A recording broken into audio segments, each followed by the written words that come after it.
수요 저녁 예배 하나님의 말씀부터 보겠습니다. 하나님의 말씀은 고린도전서 16장 10절서부터 12절까지 말씀 제가 봉독하겠습니다. 디모데가 이르거든 너희는 조심하여 그로 두려움이 없이 너희 가운데 있게 하라. 이는 그도 나와 같이 주의 일을 힘쓰는 자임이라. 그러므로 누구든지 그를 멸시하지 말고 평안히 보내어 내게로 오게 하라. 나는 그가 형제들과 함께 오기를 기다리노라. 형제 아볼로에 대하여는 그에게 형제들과 함께 너희에게 가라고 내가 많이 권하였을 때 지금은 갈 뜻이 전혀 없으나 기회가 있으면 가리라. 아멘. 오늘 수요 저녁 예배 하나님의 말씀은 오해하려는 시각을 이해하려는 시각으로 바꾸라. 오해하려는 시각을 이해하려는 시각으로 바꾸라라는 제목으로 말씀을 전하도록 하겠습니다.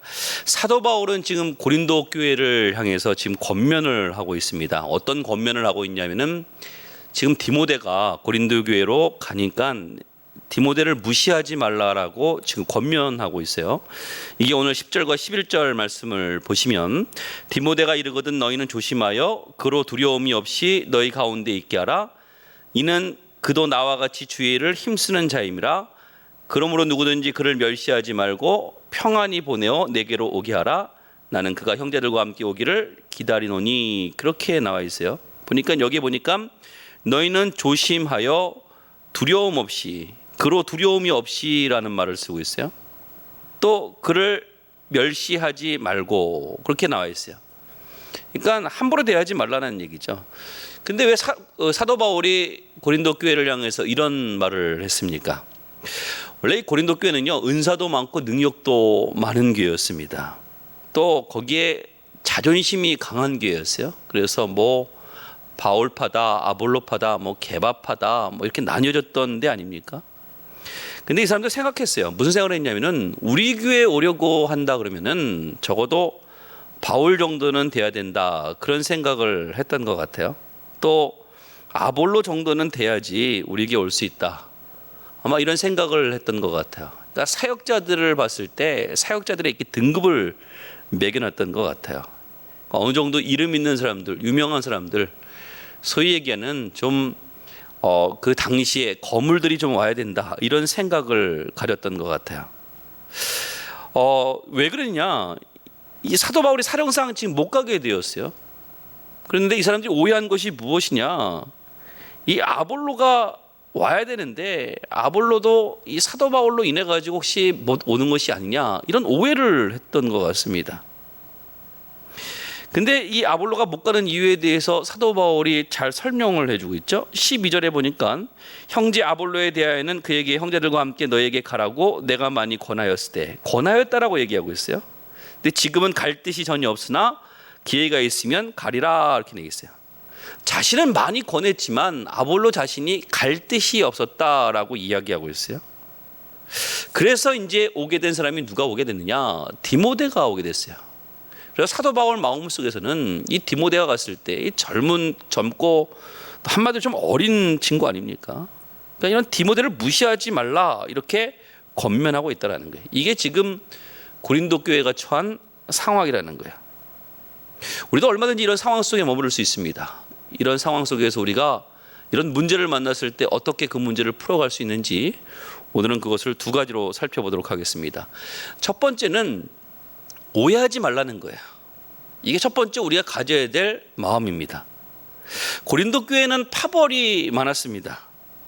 특별히 이 바울파와 아볼로파, 아마 라이벌 의식들이 있었던 것 같아요. 아까도 잠깐 얘기했듯이 그래서 아볼로가 이 고린도 교회를 가지 못한 것이 바울이 고린도 교회를 가지 못하게 막는 것이 아니냐, 이렇게 오해를 하고 있었더라는 거예요. 그러니까 바울의 시기심 때문에 아볼로가 고린도 교회를 오는 것을 막고 있다, 이렇게 생각을 했다라는 거예요. 이렇게 오해를 했다라는 거예요. 아까 12절의 말씀 속에서 분명히 사도 바울은 자신이 많이 권했음을 이야기하고 있죠. 또 하나는 이 디모데 같은 그런 젊은 사역자를 보낸 것은 혹 우리 고린도 교회를 너무 우습게 생각한 것이 아니냐, 이런 오해를 가지고 있었어요. 그래서 사도 바울이 얘기하죠. 디모데는 우리와 같은 사역자다, 우리와 같이 훌륭한 사역자라고 지금 얘기하고 있다는 거예요. 사람들은요 참 오해를 많이 합니다. 특별히 성격적으로 예민한 사람들을 보면요 말 한마디 듣고 막 고민하고 괴로워하고 또 그거 가지고 걱정하고 오해하고. 근데 보통 우리가 사람들을 대할 때 보면 이런 마음을 가지고 있어야 돼요.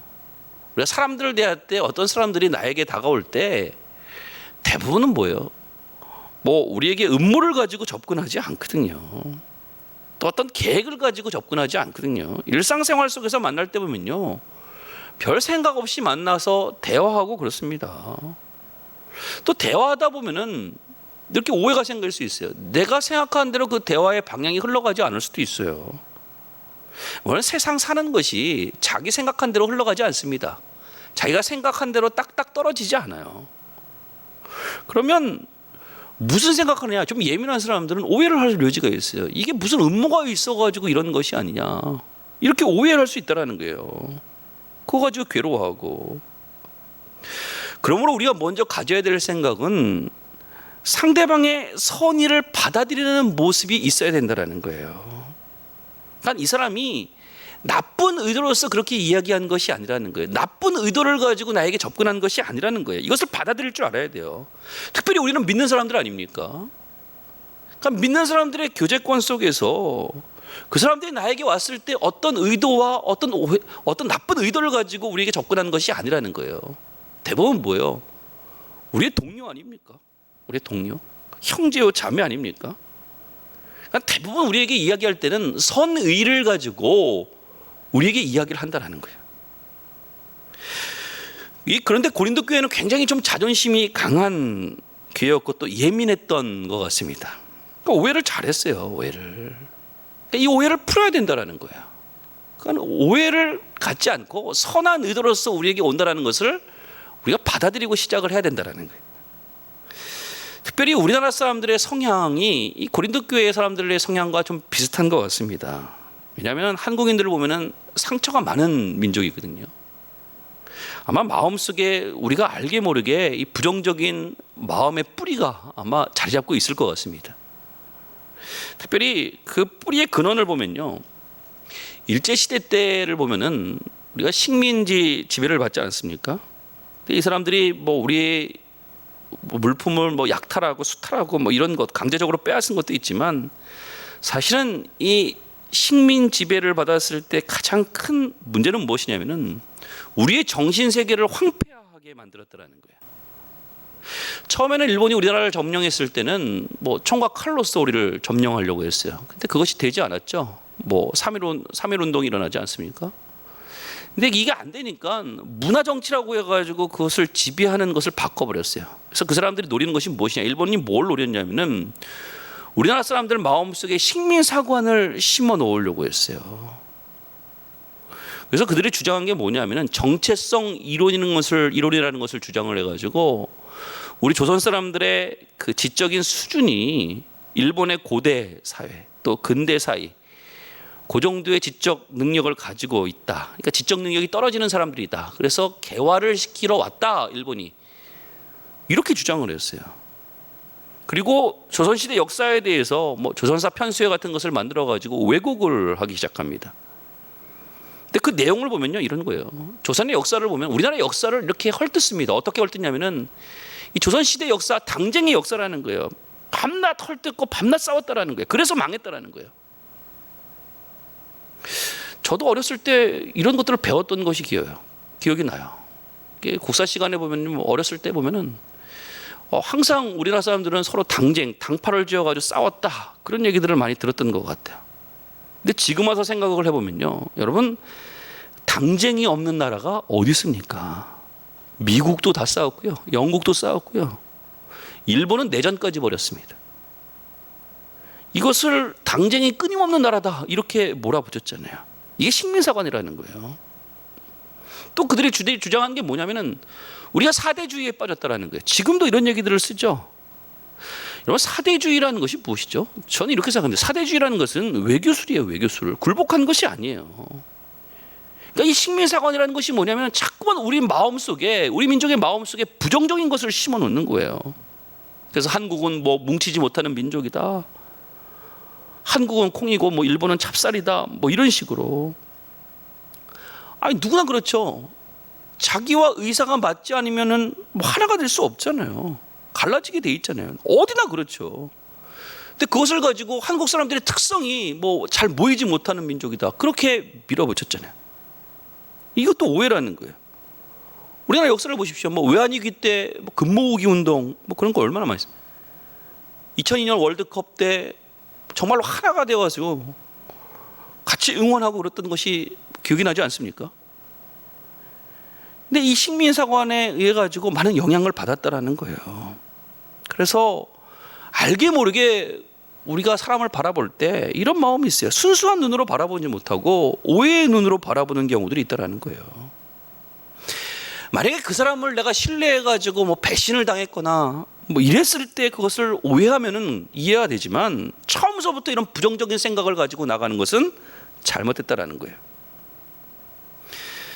여러분, 이 부정적인 생각이 얼마나 우리를 좌절케 하는지 한 가지 좀 예를 들어 보겠습니다. 어떤 아버지와 아들이 사막을 헤매고 있었습니다. 아버지가 좀 정신력이 더 강한 것 같아요. 아들이 이제 사막을 헤매다가 있다가 먼저 지쳤어요.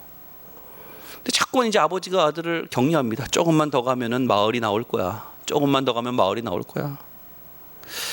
조금 더 가니까 이 아들이 뭘 발견했냐면 무덤을 발견한 거예요. 무덤. 근데 그 무덤을 보는 순간에 아들이 절망하는 겁니다. 그래서 아버지를 불러요. 아버지, 이 무덤을 보세요. 사막을 걷다가 헤매다가 죽은 사람들입니다. 절망했어요. 근데 같은 것을 본 아버지는 다른 이야기를 해요. 무슨 얘기를 하냐? 아들아, 무덤이 있다라는 것은 근처에 그 죽은 사람을 누군가가 묻어줬다라는 얘기 아니냐? 근처에 마을이 있다라는 얘기야. 이거는 그 아버지의 말이 맞죠. 같은 무덤을 보고더라도 아버지의 시각이 있고 아들의 시각이 있다라는 거예요. 아들은 무덤을 보고 절망하고 곧 죽을 거야, 이 절망한 반면에 아버지는 무덤을 보면서도 생명을 바라보는 것이죠. 이게 시각의 차이고 해석의 차이라는 거예요. 여러분, 사람과의 관계 속에서도 마찬가지입니다. 이해하려는 마음을 가지고 있는 사람은요, 어떤 상황을 보더라도 이해하려고 애를 씁니다. 반면에 오해하려는 사람은 어떤 상황이 오더라도 항상 오해해요. 선의로 보면은 선의로 해석을 하지 못하고 악으로 보는 악의로 해석을 하는 경우들이 있다는 거예요. 여러분, 믿음이라는 것이 무엇이죠? 어떤 상황이 오더라도 하나님께서 내게 주신 축복일 거야. 우리의 시각을 바꾸는 것 아닙니까? 설사 나쁜 일이 나에게 온다 해도 결국 하나님께서 이것을 협력해서 선을 이루실 거야. 이 시각을 가지고 바라보는 것이 믿음 아닙니까? 저는 오늘 수요일 예배 이 말씀을 듣는 우리 성도님들, 우리 시각이 좀 바뀌었으면 좋겠어요. 오해를 풀고, 또 오해하려는 시각이 있습니까? 이 시각을 이해하려는 시각으로 바꿀 수 있는 그런 은혜 정도 되시기를 주님으로 축원합니다. 두 번째, 오늘 본문을 통해서 우리가 살필 것은 조급함을 버리라는 거예요. 조급함. 여러분, 신앙의 성장이 있기 위해서는 항상 조급함을 버려야 돼요. 여러분, 디모데는 지금 젊은 사역자지만 시간이 지나면 바울과 같이 성숙한 사역자가 되겠죠. 그러니까 그것을 바라보고 기다릴 줄 알아야 된다는 거야. 근데 우리나라 사람들이 좀 빠르지 않습니까? 빨리빨리 하는 것을 좋아하지 않습니까? 제가 예전에 성지 순례를 갔을 때 아직도 기억이 나는 것이, 그 원래 음식점을 예약해 놓은 것이 아마 예약이 캔슬이 됐던 것 같아요. 취소가 됐던 것 같아요. 그래서 급하게 그 가이드 하시는 분이 새롭게 음식점을 이제 예약을 해야 되는 과정 속에 있는데 웬만하면 찾지를 못했어요. 이분이 참 당황하다가 이 점심시간 다가오니까 근처에 식당을 들어갔어요. 근처에 식당을 들어가서 얘기를 하는 거예요. 그랬더니 그 식당에서 안 된다라는 거예요. 그러니까 왜 안 되냐 그랬더니 12시에 한 팀을 받아가지고 또 그 다음에 2시에 타임이 있는데 뭐 1시간 동안 그 사람이 식사하고 또 그것을 치우고 다시 준비하는 과정 속에서 여러 가지 시간이 걸리기 때문에 꽉 찼다는 거예요, 예약이. 근데 그 가이드가 하는 얘기가, 우리는 한국 사람이다. 충분히 30분 안에 30분만 시간이 주어진다 그러면은 그 모든 것을 다 먹을 수 있다. 그러니까 식당 주인이 굉장히 놀라더라고요.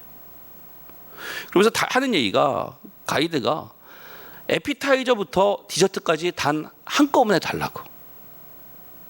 그래서 거기서 식사를 했던 것이 기억이 납니다. 한국 사람은 굉장히 빠르죠. 근데 신앙생활을 할 때도 마찬가지인 것 같아요. 근데 신앙생활은요, 항상 뭐예요? 조급해하지 않고 기다림이 있어야 되거든요. 예수를 믿자마자 뭐 성경 말씀 다 알 수 있습니까? 알 수 없어요. 시간이 필요하죠. 왜 우리가 조급함을 피해야 되냐면은, 자꾸만 조급하면요, 대신해서 가짜로 이것을 채우려고 합니다. 그러니까 다른 것으로 채우려고 해요. 때로는 하나님께서 우리를 외로움 속에 내어 버려두실 때가 있어요. 그러면은 조급해서 그 외로움을 견디지 못해요. 그러다 보니까 자꾸만 다른 것으로 채우려고 해요. 여러분, 외로울 때는 외로워져야 됩니다. 왜냐하면 외로움이 주는 유익이 있거든요. 또 아플 때는 아플 줄 알아야 돼요. 아픔이 주는 유익이 있거든요. 또 눈물이 날 때는 때로는 눈물도 흘려야 돼요. 눈물이 주는 가치가 있거든요. 근데 조급함 때문에 어떤 역경이 올 때 자꾸만 그것을 피하려고 하거든요. 다른 것으로 대체하려고 하고. 그러다 보면은 믿음의 성장이 없다라는 거예요. 피에르 렌치니크가 쓴 고아가 세계를 주도한다라는 책이 있습니다. 여기 보니까요, 세계 유명한 사람들 그 이름 명단 쭉 보면서 이들이 다 고아였대요. 뭐 대표적인 사람이 뭐 퐁피드 프랑스 대통령, 또 뭐 루즈벨트, 뭐 알렉산더, 루이 14세, 나폴레옹, 빅토리아 여왕, 공자도 고아였대요. 데카르트, 파스칼, 그러니까 역사상 중요한 인물들 다 고아였다라는 거예요. 그러면서 이 책의 메시지가 뭐냐? 이 아이들에게 부모의 상실만큼 큰 아픔이 어디 있습니까? 근데 그 역경을 이기는데 거기에서 창조적인 에너지가 나와서 이런 인물들이 됐다라는 거예요. 마찬가지예요. 신앙생활을 하는 데 있어서 우리에게 얼마나 많은 어려움이 올 수 있습니까? 우리는 다른 것으로 자꾸만 조급해서 그것을 채우려고 하지 말고 오히려 그 역경 속에서 창조적인 에너지가 나오는 거예요. 고난이 우리에게 주는 축복이 있습니다. 우리가 더 깊어지죠. 또 시야도 넓어지죠. 조급함으로 그 문제를 풀려고 하는 것이 아니라 하나님의 때를 기다리면서 오히려 고난을 유익으로 삼을 수 있는 그런 우리 반석계 성도님들 되시기를 주님으로 축원합니다. 말씀의 결론을 맺겠습니다. 오해함을 풀라는 거죠. 오해함. 우리에게 다가오는 모든 사람들 선한 의도를 가지고 다가옵니다. 그 사람들 오해하지 말라는 거예요. 특별히 오해하려는 시각을 이해하려는 시각으로 바꾸는 축복이 우리 속에 임하기를 원합니다. 또 모든 일이 닥칠 때 조급함으로 그 문제를 풀려고 하지 말고 나에게 그 일들이 주어졌을 때 하나님의 그 속에 하나님의 뜻이 있다는 것을 기억하면서 오히려 그 속에서 우리의 인생이 더욱더 깊어지고 더욱더 넓어지는 축복이 우리 속에 임하기를 주님으로 축원합니다. 기도하겠습니다. 사랑하는 하나님 감사합니다. 하나님, 우리에게 얼마나 많은 오해가 있습니까? 그러나 하나님 원하옵는 것은 우리의 시각을 바꿔주셔서 이제는 어떤 상황을 봤을 때 자꾸만 그것을 오해하려는 시각이 아니라 이해하려는 시각으로 저희들이 살 수 있도록 하나님 은혜를 베풀어 주옵소서. 우리가 삶 속에서 조급함을 버리게 하여 주옵소서. 조급해하지 않고 다른 가짜로 채우려고 하는 그런 어리석음을 범치 않게 해주시고, 하나님께서 기다리라고 하실 때는 기다리는 것을 통해서 좀 더 깊어지고 좀 더 넓어지는 축복을 우리에게 허락하여 주시옵소서. 예수님의 이름으로 기도드리옵나이다. 아멘.